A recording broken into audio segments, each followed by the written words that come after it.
We're going with the poop shoot. All right. We are live. Let me grab my water. I'm going to be thirsty. Thirsty.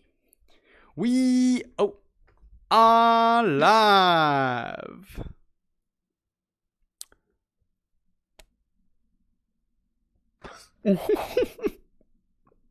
I'm upside down, motherfuckers. What an intro, Coco. What an intro. All right, I'm good. Hello, ladies and gentlemen of the chat. Appreciate you stopping by. I'm throwing me a podcast today with my good friend Coco. Coco, say hi.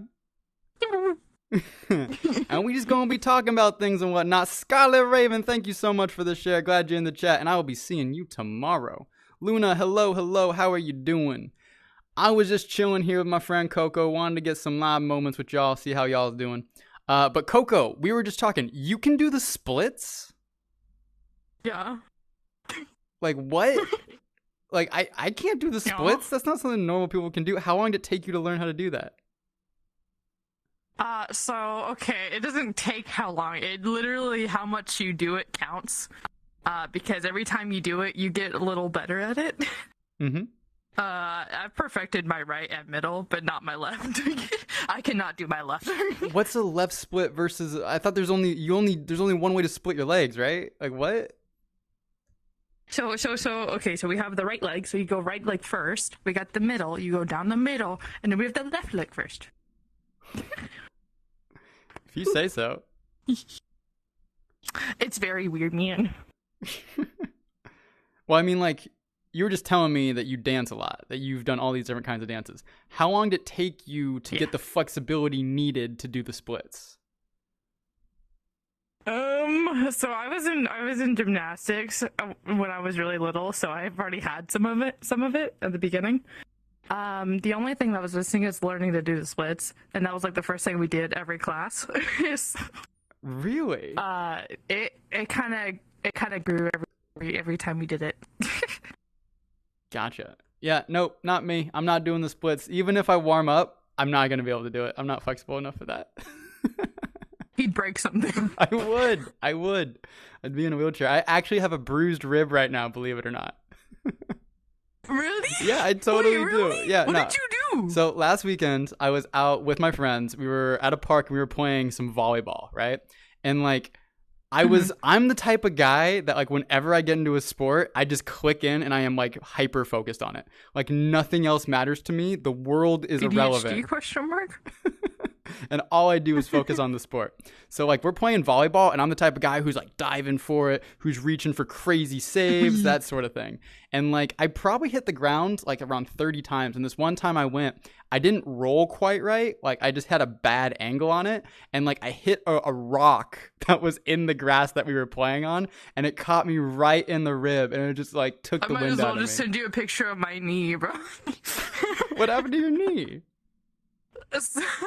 So I had a big hole in it last October due to gravel. What happened? Me and my brother were riding bikes, and I decided to slide on the gravel when he was trying to run into me. Oh my gosh! Did it like split you open or what? Though. Oh yeah, absolutely. Oh man, yo, what was the worst injury you've ever had? I would have to say that one. Like outside injury that you can see, yeah, that one. Wow. Okay. I've never seen so much blood in my life. Yo, I'll tell you the time I bled the most. Well, outside of a hospital, that is. Outside of a hospital, the time I bled the most. Hospital? Oh no. I was 6 years old. I was a little kid, and we were at one of my friend's birthday parties. Oh no. Bro, that was my brother's birthday party. Dude, these freaking birthday parties are dangerous. I was at my friend's birthday party, and we were playing basketball. It's us little 6-year-old kids running around, and then like his dad, right? And so like someone takes a shot, they miss. I jump for the rebound as somebody swats the ball to the ground. The ball hits the ground right where I'm landing. My feet step on the ball, fly out from under me, and I land forehead first onto the pavement. Just can't stop it. Your head open. Bam. It's not even a metaphor anymore. Yeah, no. I bam. I look up. Like I'm like on my knees. I like look up. I put my hand to my head. I pull it off, and my hand's just covered in red. It's just red, and that's all I see. And I'm not like. All I see is red. I'm not like screaming in pain. It doesn't like hurt at all because like I haven't even. Oh yeah, if you get hit in the brain, it takes a second for your brain to register that you got hit there. Yeah, because you got hit in the brain. It wasn't like, oh, I'm in pain. It's like, oh, that probably shouldn't be that way. And then like immediately the dad who was like there with us picks me up and starts carrying me back to the house. Like nobody said anything. No words were exchanged. I'm holding my forehead, like trying to keep it in.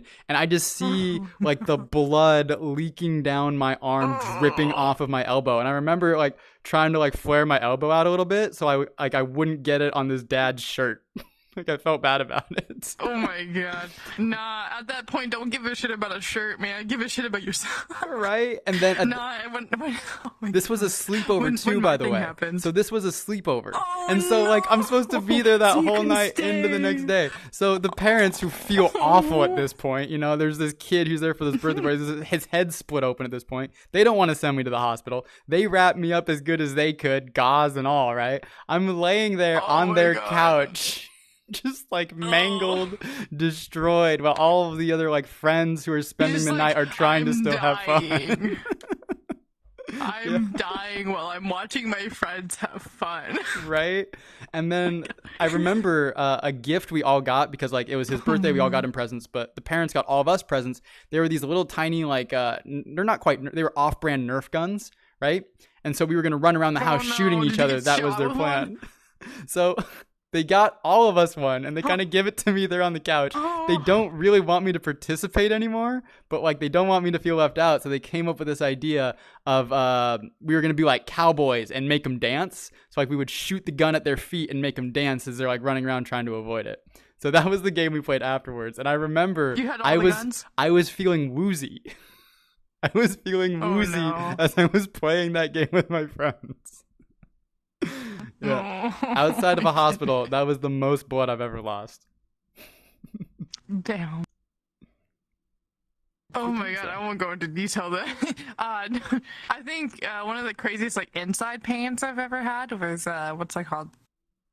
I had done a lot of like blood testing when I was really little, and we eventually stopped because of this one incident. I was actually at the hospital getting my blood drawn, right, and everything.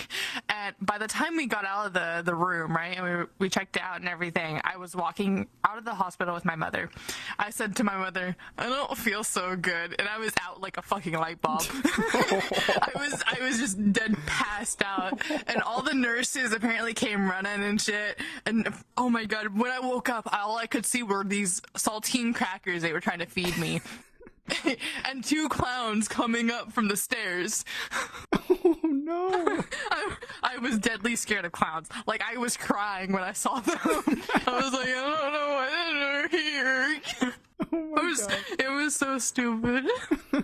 But what's it called? They were like, here's a red nose. I was like, please get away from me. Yo. Oh my god, it was like one of the funniest and craziest experiences I've ever been through. That's awesome. You ever been on anesthesia before? They ever put you out?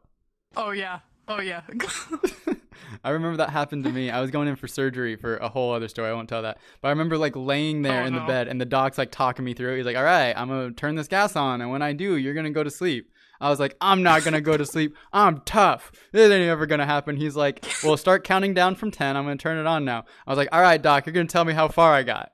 Next thing I know, I wake up and I'm like trying to gather my bearings. I'm like, oh, what happened? The doc comes in and I was like, doc, how far did I make it? How far did I make it? He's like, you made it to 9. And I was like, where did I start? 10. So apparently I was like 10, 9, gone. 9, dead. So I think everyone's had these at this point, but the wisdom tooth things. Oh my god, it was so funny. So me and my brother went in together. And whenever they, what's it called? They came to me in my room. I was like, they're like, are you sleepy? I'm like, not really. No, I kind of feel really energetic. Do you have any chicken nuggets? And as soon as they turn on on the gas, I was out. Like a light bulb, just out. Nice. And when I woke up, I was like, I want some chicken nugget. My dad kept saying, you can't have chicken nuggets, your teeth will hurt. I'm like, I want chicken nuggets though. And my brother kept saying I handled it like a bow. Of course you would ask for chicken nuggets. We still have the videos. It's so funny. That's awesome. Yeah, anyone in the chat, you got funny doctor hospital stories? Anything weird happened to you guys? I've probably been to the hospital, like, for me, like 5 or 6 times, where, like, I've been, like, in the bed. Is that about the same for you? My boyfriend wants to say hi. You want to say hi, baby? Hello. Hi, boyfriend. There we go. Theo says hi. I heard you got mango today. I hope it was delicious. He's talking about the Mongolian food. Mongolian. Gosh, Mongolian. Yo, I gotta meet you sometime. You gotta come out. Yeah, you're gonna. Can you want to get on desktop and join us? I'm down. Okay. We J straight chillin'. Ooh, I might have made this He'll join it a bit. invite. I hope I made this invite plus. I might have made this invite plus. I think I did. I don't know, did you? So you should be able to invite people. Yeah, it is in push. All right. But other than that, you want to jump into some questions, or you got anything else you want to chat about? How you feeling? I mean, I kind of have a funny thing to talk about that happened. Yo, hit me with it. So basically, whenever we went to my brother's birthday party, right, when I had that huge incident with my knee splitting open, so when I had got it, like, my brother is like picking me up, trying to get me inside, right, and I was like, can you go get our father? My father was nowhere there, like, he was not being able to be seen. He was at the house. We're out in the barn, and I was like, go get dad. He's like, no, I can handle it, I can do it, I'm gonna go get you a wet wipe. It was split open and everything, but I was like, can you? And he went inside, and I was like, I told one of his friends to go get my father. He was like, please.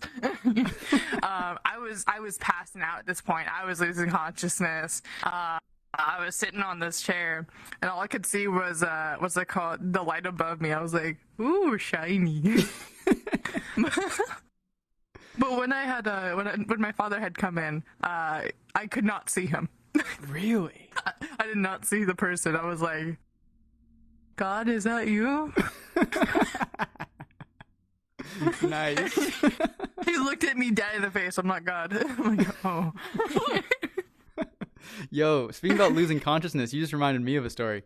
So, Oh, no. I absolutely hate amusement park rides. I think they are the absolute worst thing in the world. But they're fun. Because I have a morbid fear of heights. All right? I am terrified of heights. And I'm going to take you to Busch Gardens now in Florida. And my friends think it's a great idea to take me on these adventures with them. So, you know, Cesar Chavez Day just passed. I had it off. A couple of my friends had it off. And we were planning on going on to a hike.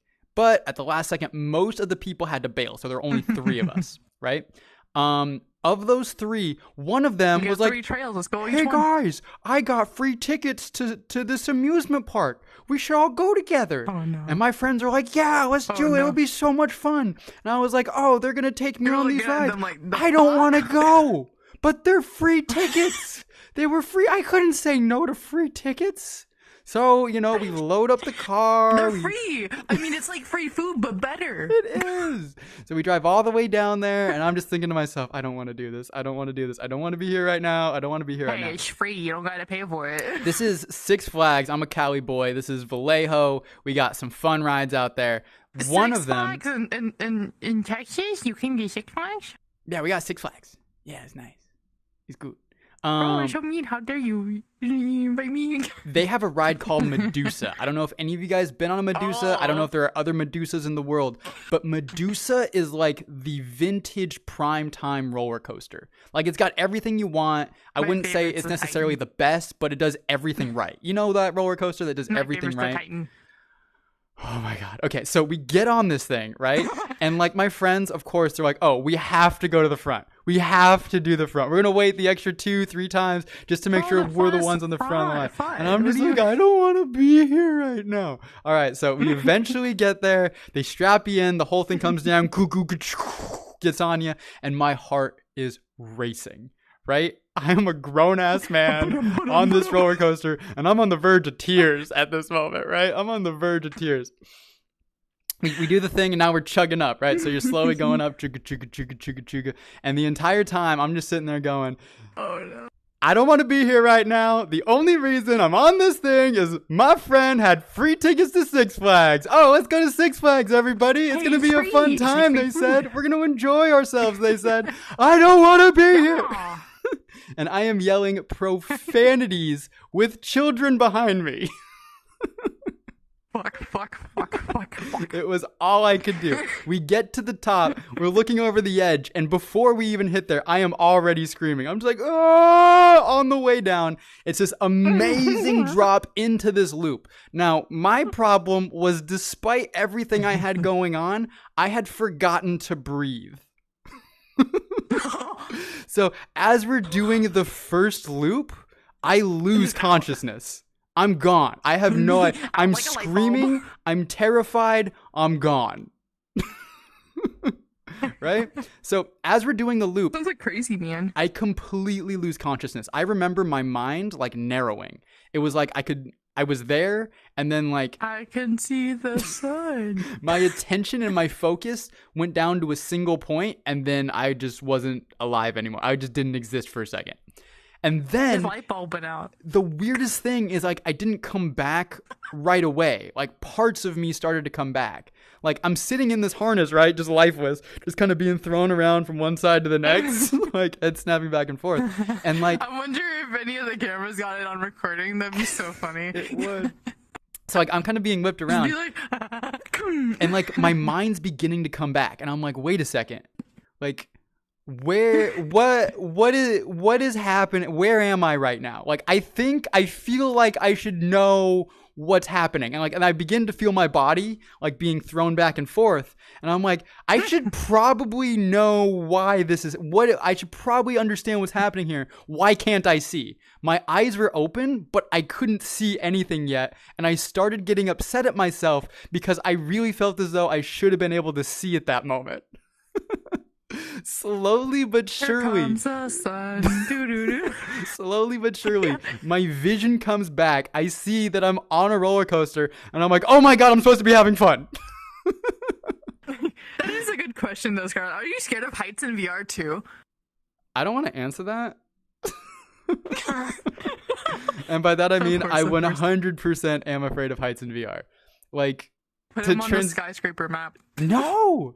Don't do it. Okay, it's less scary here because it's like Phantom Sense. Like Phantom Sense, if you like encourage it, you can really feel stuff if you have it. If you have Phantom Sense, you can kind of like mentally shut it off if you want to. So like it's kind of like that. So if I want to entertain the fear of heights, I could in here, but I don't have to. But yeah, that was my story of losing consciousness. Talking about amusement parks, I went to Busch Gardens with my boyfriend this last month. What's Busch in Florida. So it's like it's only in two places, being Florida and one in Cali, I think. But it's like a huge amusement park. It's so cool. It has both a zoo and rides. It's really cool. But we went there and we saw cheetahs and all this other stuff.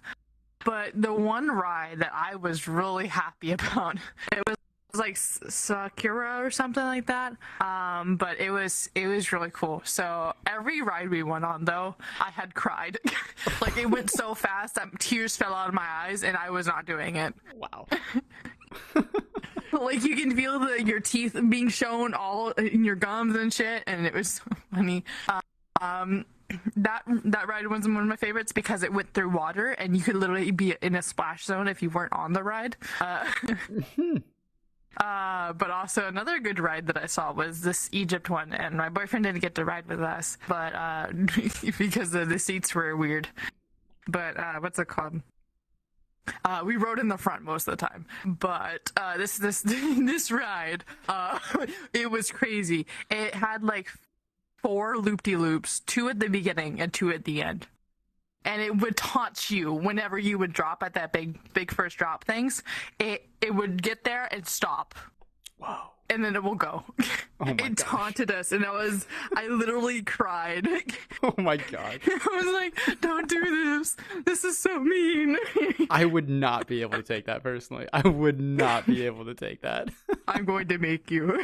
No. Go. No. Oh man, a friend of mine. Bro, I'm sorry. Just seeing a ride that taunts and then just seeing you go out as soon as it drops, it would be funny.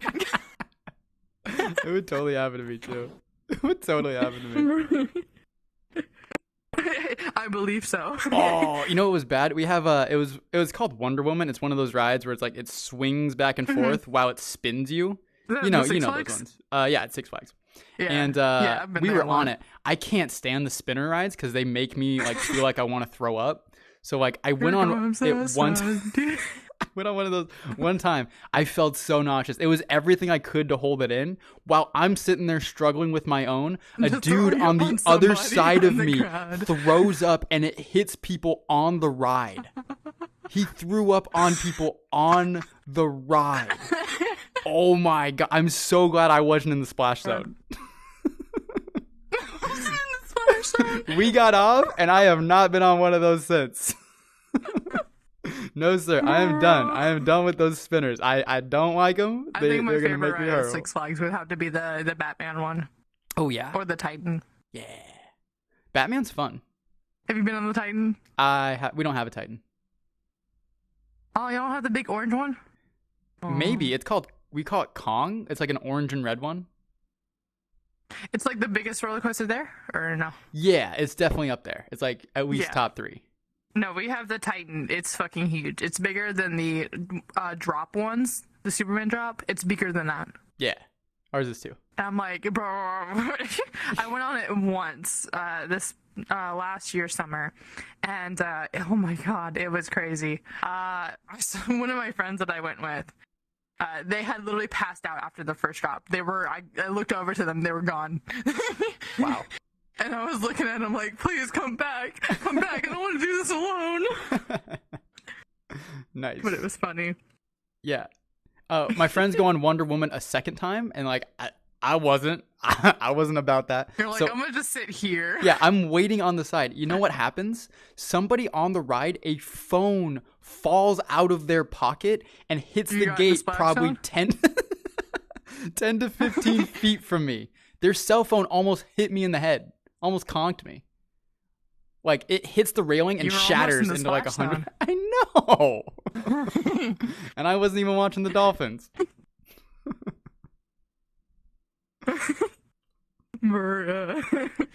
But yeah, You want to go to amusement our park. first question then? Okay, yeah, let's jump in. Gosh, they'd be the best. I'm gonna go hydrate because I'm thirsty. I'm a thirsty boy. Hey, let me take this as a second to thank everybody for being in chat and being here for the ride. I hope you enjoy the content. If you do, feel free to give it a share. Literally ride. Yeah, me hanging out with Coco right now. We're just having a good time. Gosh. Ow, I dropped my phone.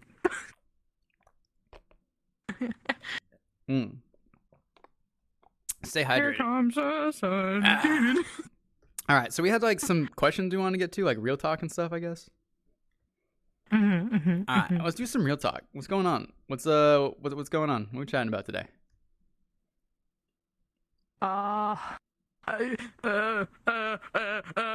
Yeah. That's all I can think of. Yeah. I think first question we got here. I think I can pull it up. What we got?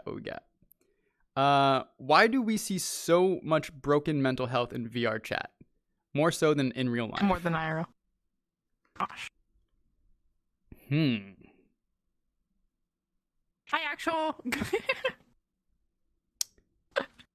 Hello. I mean, But it's more of like VR chat is like a space where people feel what's it called? More of like a reality they can show themselves instead of like in person or IRL. They feel scared to show who they are because they can actually feel if they get hit or something.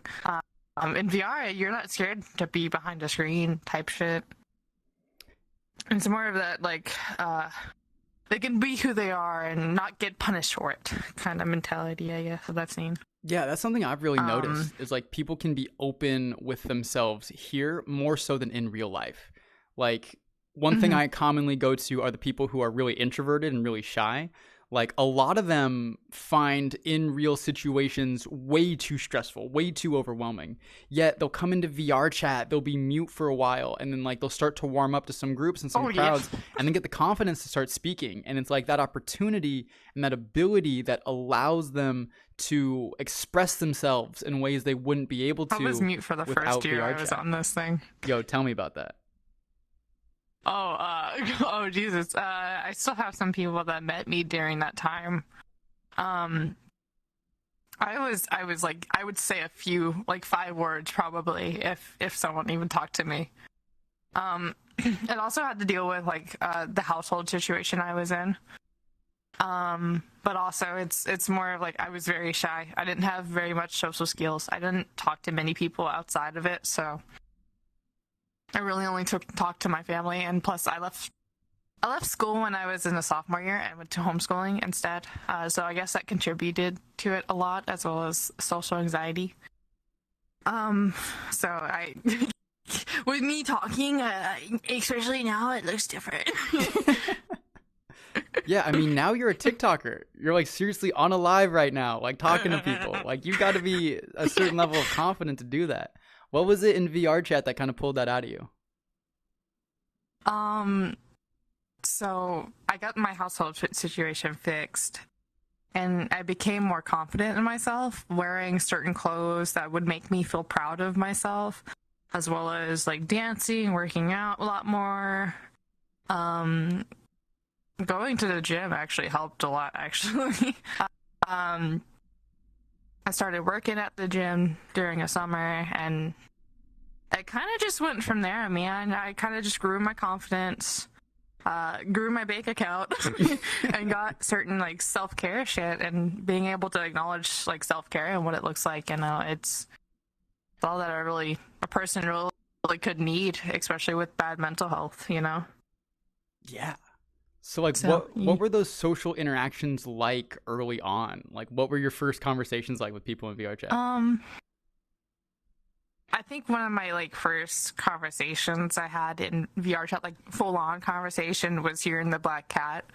Uh, I'd met a really cool person, and I thought they were really, really cool, and it was kind of the first time like me going out of my shell kind of thing. And they were playing music, and I was like, I like this music. I vibed with it, you know. It kind of went from there. We became friends, and yeah, it's kind of the what's it called? The environment you're in that relates to you in some way. Like a lot of people come to the Black Cat either to do slurs or whatever, and it's more of like what you're there for. I mean, I come here to chill most of the time, or dance or practice. But it's what it means to people, I guess. Yeah, many people don't know this about me, yeah. but I actually started off as a mute in this game as well. I had no idea what this game was about, and I just wanted to investigate. So, like any true explorer, I went from random public to random public and just saw what was going on there. And you know, Black Cat typically known for the place of racial slurs and ERP. So I'd rather not talk to a lot of those The crowds. bathrooms. So what ended up happening is like I would just start trying out friend groups. Some people would like adopt me, and that was kind of cool. So I'd kind of hop between one group to the next and just be a mute in the back corner, see what's going on. And then I eventually ran into some people and started making friends. Like the first real friend I think I made in this game is Evolved Ant, if you guys are familiar. He is a world creator and actually made Evolved Ants Arcade, which is like this really cool place. But like happenstance, ran into that dude, became friends with him, and he was like the one that really opened me up to like socializing in this game. And like part of me wanted to continue my crusade of learning what this world's about. And so all I did was really just get a recorder, get some OBS, go around and just start interviewing people. And like just kind of documenting my experience as I went along. And I started doing a TikTok, and then people started following me, and then I started making really cool friends. And now I'm surrounded by all these amazing people like Hate VRC, Dot. I'm not amazing. I'm a crackhead. Coco. We got all these amazing people in here, these really good friends, and I'm glad to have all y'all along for the ride. So No. that was my journey. I'm happy y'all here. But anyways, back to the point that I was saying to start here, like, I really feel as though VR chat gives people the opportunity to explore themselves and to express themselves in ways that they aren't able to IRL. That's why you see a lot more LGBTQ community in here too. Yo, tell me about that. Why talk around that? Why do you think that's the case? Especially because of like it opens you up, it shows who you are, it kind of brings out yourself more because it's a different reality. You can't feel the pain kind of things, but you kind of explore yourself as well as your personality, sexuality, gender, all that stuff to identify who you are. And you can do it freely in this game, so it's a win-win. Yeah, I have 3 IRL friends personally who have been persecuted by their families for coming out as LGBTQ. And like they had such a rejection in that the only place they found any level of acceptance was our IRL friend group. And I can only imagine the people who don't have that kind of support system in real life and how important it would be for a space like VR chat to exist to where they could find like-minded communities and be accepted for who they are. And people like them, so they feel more welcomed. Yeah. And I think in some sense, it's kind of why it's a catch-all. Like, oh my gosh, are we going to have this conversation?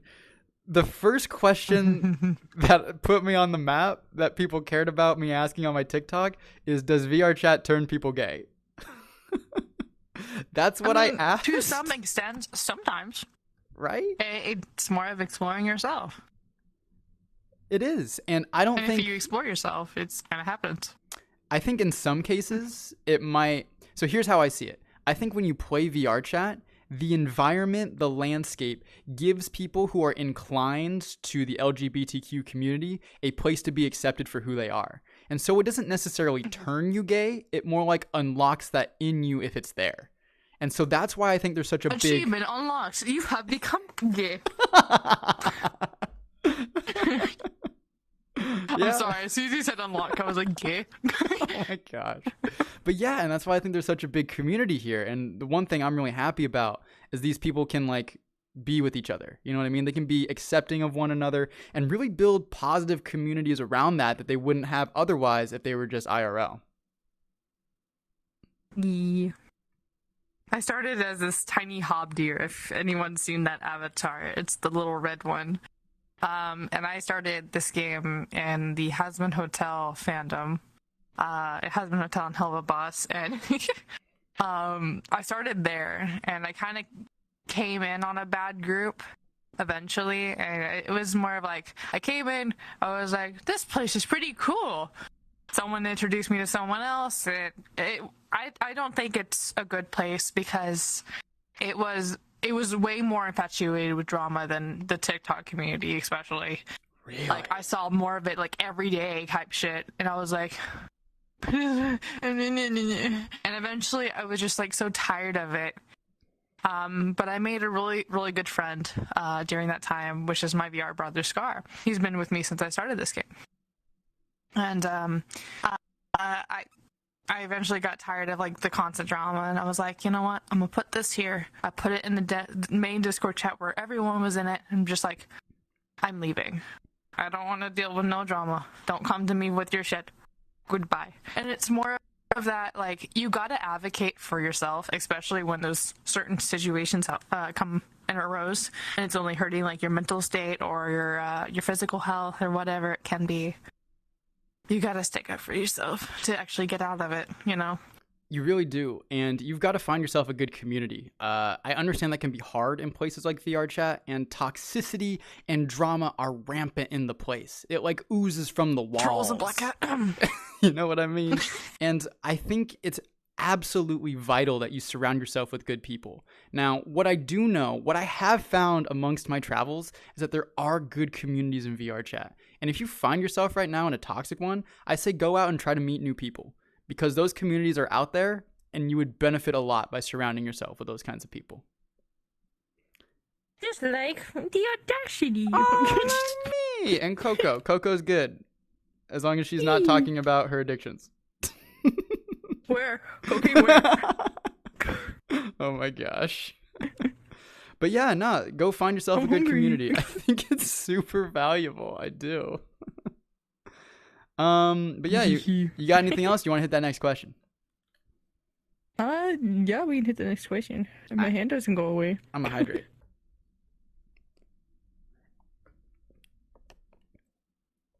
Can I have a sip? Please. Yeah, here you go. Thank you. Oh, by the way, Axel, Evolved Ant is chill. If you get the opportunity to know him, like, he is an awesome dude. Go give him a shout out for me. And you're right, people can express themselves more in VR chat. Yo, how do you find a good group in VR chat? That's a question I want to ask y'all. I want y'all That to is a respond really to hard that. thing. How do you find it? It's more of a kind of an identify thing at that point. You gotta realize how people are, how people can be, what the negative traits are, and what you don't want or you want. It's more of like, what do you think a good friend group looks like in your own personal mind? What things are you looking for in a friend? Those kind of things. And I've seen a lot of people just decline mental health from other friends. But like if you really want someone to acknowledge your emotions and stuff like that, look for those kind of people. If they're like there for you and if they're really just being a friend to you, it's kind of like what you want in a friend, you know? That's how you find the good people. You acknowledge what you want and you try to find those. Yo, Axel's giving you an exactly, Coco. You're echoing what you said. You got it. But to add on to that, I would also say that here is a test that you can do with the people around you to see if they're good people you should have in your life. When you have good news that you want to share with somebody, something that you're particularly excited about, go and share it with the people around you. Eric can take some shit. And see how they respond.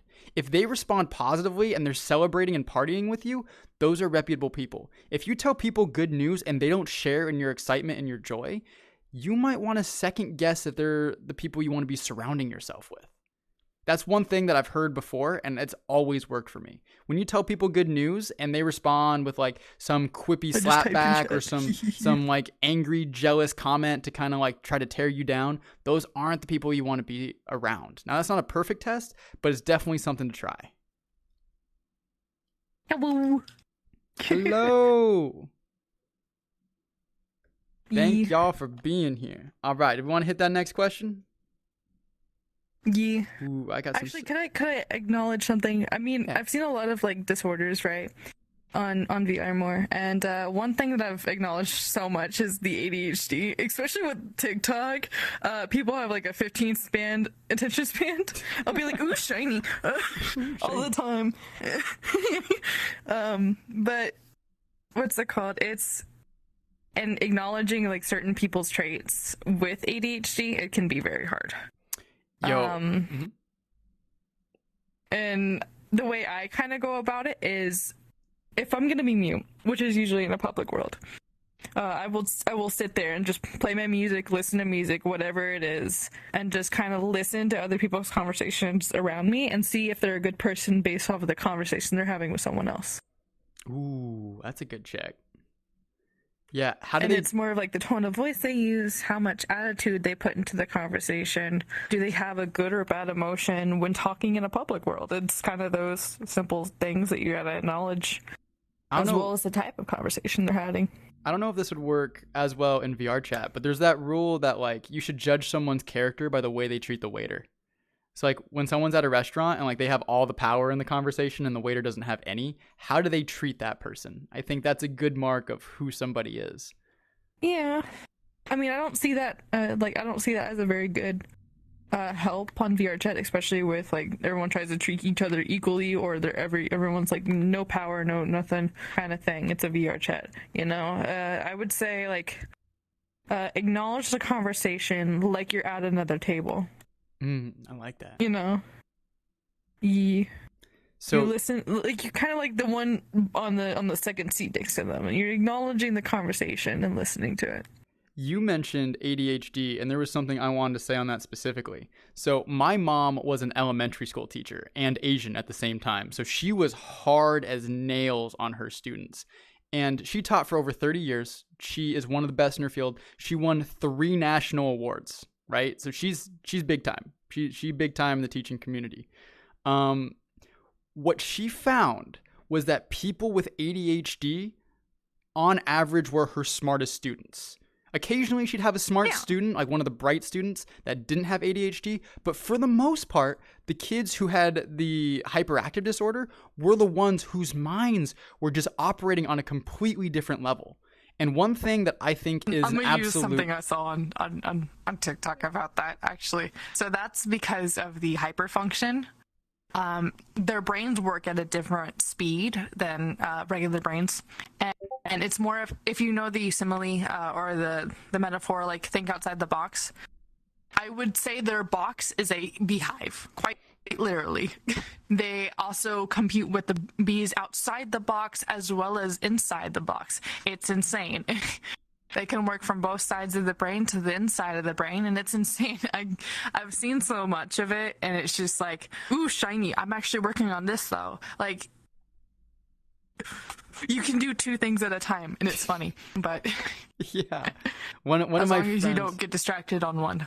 One of my friends was just like that. He was just cerebral. He actually like currently keeps submarines, nuclear powered submarines, from exploding. Like, that's his job. So he's a smart dude, right? But we would be having conversations. 100% he has ADHD. And like out of nowhere, he would just be like, oh, do you think aliens would prefer mustard or ketchup? And I'm like, bro, we were having a conversation about like the Monopoly we're playing. Like, what? Where is this coming from? And it's just his mind was always like, working on 4 to 5 different fields at any given time. And that's the blessing of ADHD. And I feel our society. No, it's not. It's not a blessing. I am so sorry. I feel our society it's absolutely a curse. Has done a terrible job like facilitating that type of mentality and behavior. Mm-hmm. I think oftentimes it's looked at as this curse. Oh, you have a problem. You need drugs to be normal. When in reality, we're really limiting people with superpowers.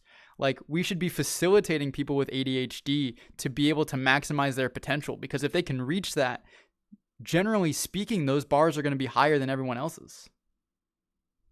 Yeah, but it's also like every therapist I've tried to talk to, or any therapist at the moment, always require you to take medicine. You can never like go to them and say, hey, I just want to talk and learn coping skills to handle this manually and by myself, you know.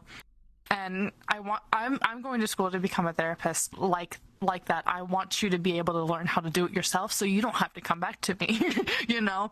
And like they always use money as an excuse, and it's more of, you're there to fix them and learn or teach them how to fix themselves so they can do it on their own. You'll get more patients as the days go by, but it's more of like, how do you treat your patients? Do you treat them like robots, or do you treat them like they're a human? That is a great point. Now, I'm going to try to say something that could very well get me banned off TikTok, so I'm going to be very careful with my next choice of words. But nothing I'm about to say is false. Every single one of these is a verified fact that you can look up online, and I would very much encourage you to do so. So here we go. Currently, there is an organization called MAPS, Multidisciplinary Application of Psychedelic Substances, something along those lines. Go check them out. They're maps.com. Currently, they are in stage 3 trials, human trials, for psilocybin and MDMA to be in psychoactive assisted psychotherapy. Essentially, what that breaks down to is this. We are giving these drugs, and I can't say what they actually are, but psilocybin, go look it up. They're giving it to people who suffer from things like PTSD. People who are going through things like smoking addiction, or who have terminally ill cancer diagnoses. Psilocybin. And they're inducing this drug to these patients who are going through these things like PTSD. And what's happening is, on 1 to 2 meetings with a therapist under the influence of these substances, these individuals are seeing marked improvements to their symptoms. So 80% of people on a single dose of psilocybin report no longer having PTSD symptoms anymore. One single moment of psychoactive assisted psychotherapy. It's happening right I want to now point out what someone said as in research. chat. Yeah, what's that? They said they feel very insecure about their ADHD. I'm gonna tell you right now, don't feel insecure about it. If you have it, you have it. If you can try to get help, but most of the doctors right now don't know how to treat it. Also, it's not more of your burden. It's more of people don't know how to handle people with ADHD. People don't know how to give you attention when you have ADHD. It's very, what's it called? It's very weird for people that don't have it to understand it. The best way I can describe it is more of if one person has ADHD and one person doesn't, it's always a conversation of like, what does that look like? Like they don't know how it feels or how it looks like to have it, so they're only asking you, or they don't understand, like I've had it all my life basically at this point. But while my mother was raising me, her whole problem was understanding it. Every time I would get distracted, play Xbox, get distracted, I would get distracted by many things. And the one thing my mother did was leave me alone. That is one thing you don't do when your kid has ADHD. It's more of you have to give them a reminder, like, you need to do this. You need to do this. It's constant. And it's annoying. But it's more of how you gotta understand it. Here would be my suggestion to you. You really got to figure yourself out. You got to know who you are and how you can control the beast within you in some regard. Like the people who have ADHD have such a capacity to focus on a singular thing and make it the only thing that they work on. 4 hours. The goal is to be able to harness that energy and that power and put it towards something productive in your life. And everyone's going to be different. Everyone's going to have their different way of figuring that out. But if you can make that a servant of yours, that obsessive personality that can hyper-focus on one thing, you can become a force to be reckoned with. I'm going to tell you right now, that's incredibly hard. I'm sure it takes a lot of understanding, a lot of practice, a lot of focus. It takes a lot of energy as well as knowledge. That is not easy, man. It's not, and it might take a lifetime to get there. But to anyone who has ADHD, that would be my recommendation to you, because you're not lesser because you have it. There's nothing necessarily wrong with you. You just operate differently. And even though it's a harder beast Your brain to get on works top differently. of, You're smarter if you can become powerful with it. yeah, you got a superpower if you can harness it. So like more power to you. Brain knowledge. My brain works harder. Oh my god. My brain goes. Those are the people who move the world. Seriously, they are. Pew. But yeah, thank you for sharing that. I want to focus a little bit on the depression beans because there's a lot of that. Yeah. I see a lot of depressed beans on VR more than I've seen in person. And again, it goes along with that you're able to express yourself, but also they don't know how to handle it. I'm a very happy person. I'm very bright. I like to make people smile. And the one thing that I've noticed is that they have a very bad mental mindset. And it's more of, how do you feel about yourself and your achievements? It's more of those things that become a mindset. If you're proud of what you can do every day, like if you're able to get up out of bed, that's an achievement on its own, especially if you have depression. It's being proud of yourself, right? And how far you've come. If you're able to do that, you'll become better in your depression and you'll be able to beat it. I beat mine a long time ago because of it. But doesn't mean you're not able to go back into it if you stop your mindset. One thing you can do to fix it is dress better. Do better with your self-care, taking longer baths, taking longer showers, putting extra lotion on or something, putting some perfume on even helps, or cologne. It's more of your confidence that you gotta go to first to make your mindset more positive. Instead of a negative mindset, which negative mindset looks like, oh, I could have done more. Oh, I fucked up. That was a mistake. Those kind of things and those kind of reactions. It's more of how you look at things that make it into a problem or a negative thing. Especially with the drama on VR chat, that is very, very much seen. One way I look at drama is like, it can totally be fixed if they knew how to handle it, or if they knew how to fix it. One thing that I've seen is that people,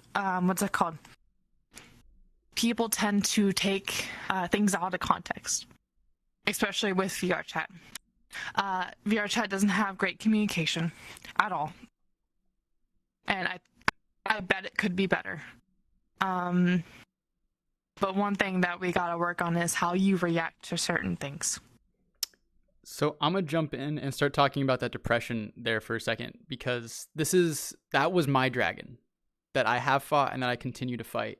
And to anyone out there who is having those negative thoughts and are down on themselves and feel like they're just useless and wasted, I want to spread a message of hope to you, that you can understand that you are worth so much more than what you feel you are right now.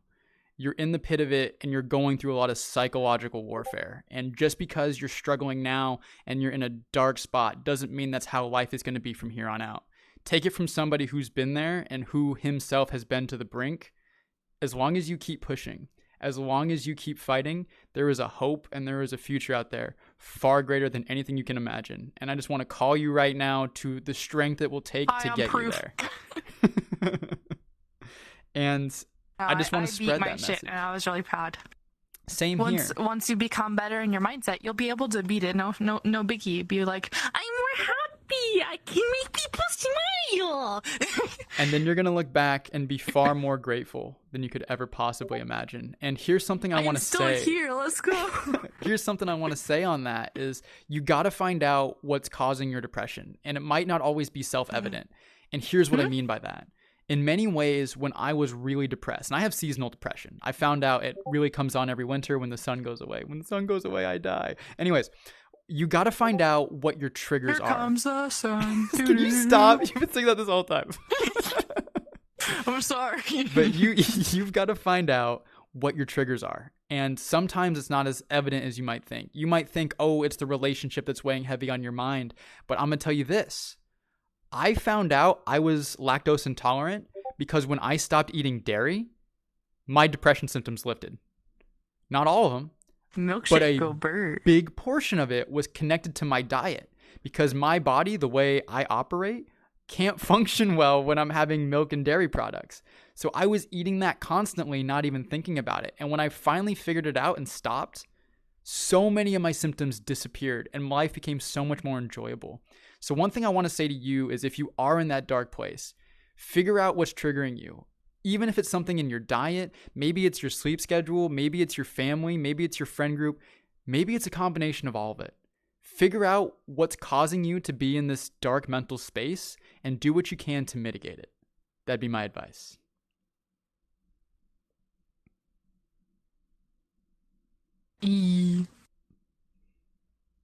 But yeah, and while we're here, let's just give a positive message to everybody. Like, VR chat can be a place of toxicity and drama and sadness and hurt. But if you're going through mental illness, depression, ADHD, whatever have you, use this space as an opportunity to find people who are going to be encouraging you on your come up, that are going to be pulling you from the dark depths that you're in. This is a place where you can find friend groups of really awesome and cool people to do awesome and cool stuff with. You don't have to endure this alone. Go out there, find people worth being around and spend your time with them. Use them to grow and be stronger. The two most important ways for you to get positive emotion, particularly if you're depressed and don't have it, is social activity and goal orientation. So you have to set yourself goals on where you want to go and start heading in that direction, as well as surrounding yourself with good people. So I would just say use this space as much as possible into my brain. Help. to make that happen. I've got the song stuck in my head now. Here comes the sun. You've been singing it the whole time, girl. I'm sorry. Hey, everybody in chat. How you doing? Disorder, good to see you. Dottie, it's always a pleasure. Kaida, good to have you here. Glad you're enjoying the conversation. You too, Axel. Glad to have you along here for the ride. And Luke, thank you so much for the gifts. Going on my other question. Yeah. Being the... All right.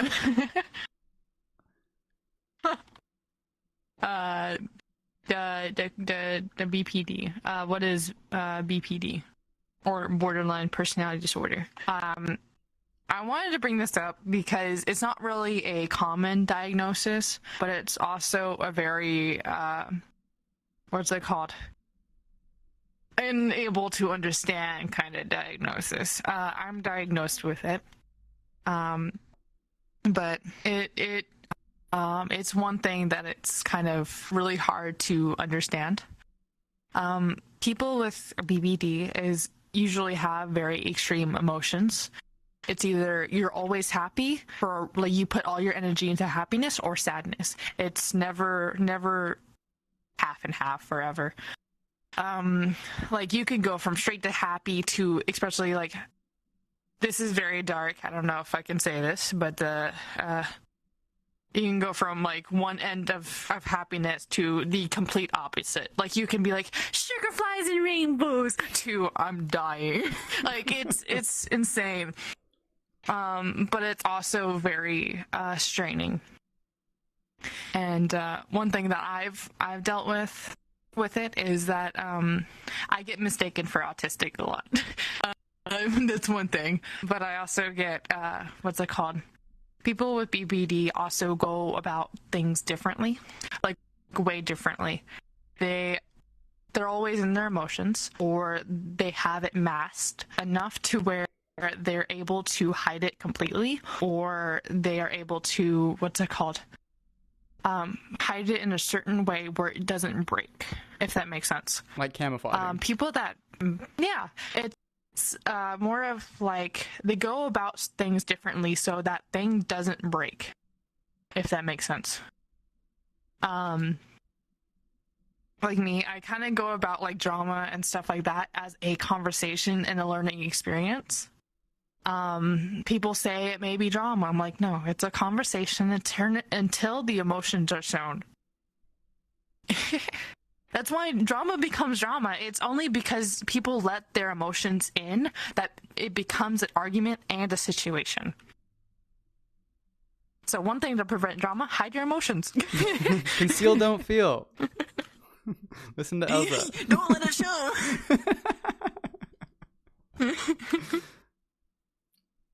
Well, thank you for sharing that. Yeah, I know.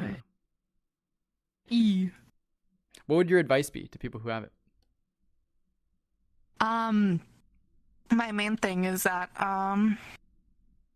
if you're one that masks their emotions a lot, I would say find a single person that understands that you have high emotions and only talk to them about your emotions until you're able to hide them more.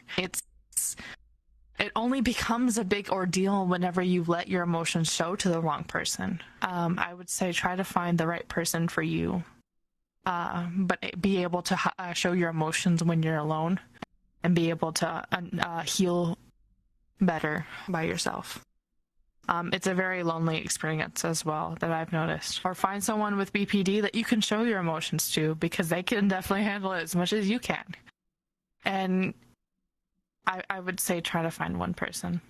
Now, have you had any experience with meditation or journaling? Because at least from my end, with people who struggle with depression, I find journaling really helps because it helps organize my mind. It shows me the emotions that I feel on the inside. It's like an extension of thought, if you will. And meditation provides me the ability to calm my troubled and anxious thoughts.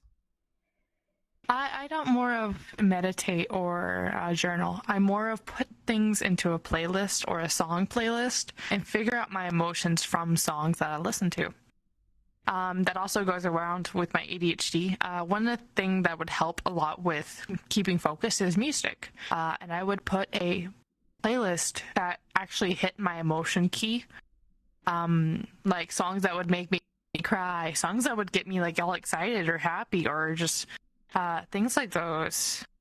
It kind of really helped a lot to analyze and see my emotions, especially because people with ADHD and BPD don't see their emotions without acknowledging it on their own.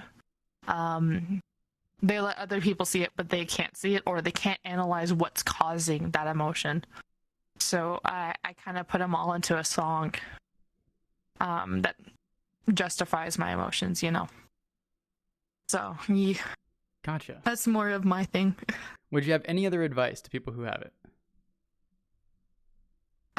It would depend on your likes and dislikes, of course. I would say journaling is a good way to go about it. Also meditation, but music and things you like coloring, drawing, anything that expresses your emotions in any sort of way or creativity is a good way to go about it. That is a good thought, Coco. And on that note, I think I'm going to wrap things up here. You and I just put an hour. That was an hour. That flew by so fast. Really? Yeah. Could you imagine? I have one more thing, if possible. I saw this on TikTok. This person was drawing emotions and disorders. And last time I saw it, they were drawing depression and what it would look like as a drawing. And for the anxiety, they drew a wall in between. One person was sitting at a door, having their head in like a ball-shaped form, like they would be like this. And on one side, it was talking to someone and being active. And I was like, that's really cool. If you can draw your emotions in a form that you see it, that is fucking nice. Like, I would say that's a great skill to have because you can understand what it looks like in a drawing form as well as expressing it at the same time.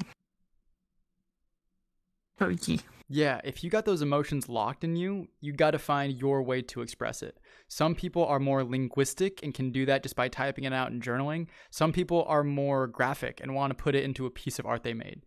So whatever it is in you that you need to express, you need to find a way to do it. Perhaps it's even just talking to others and surrounding yourself with a friend group who you can rely on and who can rely on you. So whatever your outlet is, make sure you have that, because if you're just bottling up those emotions and repressing them further and further down, those are only going to serve you no good in the future. They're going to come up one day in an explosion, hatred and anger and fight, and you don't want to have that on your heart. It's best to get it out if you can. So that being said, I think I'm going to wrap this up. I think my co-host has just left and gone off into the ether. I don't know if she's ever coming back. She might be lost forever. That being said, I think I'm going to be ending this podcast about here. Thank you all so much for coming. I deeply appreciate y'all being here. And I hope y'all feel enriched by this conversation and spread some love to the people around you. Y'all have a good one. Peace out. Oh, I fucking died. Y'all flying around there, Coco.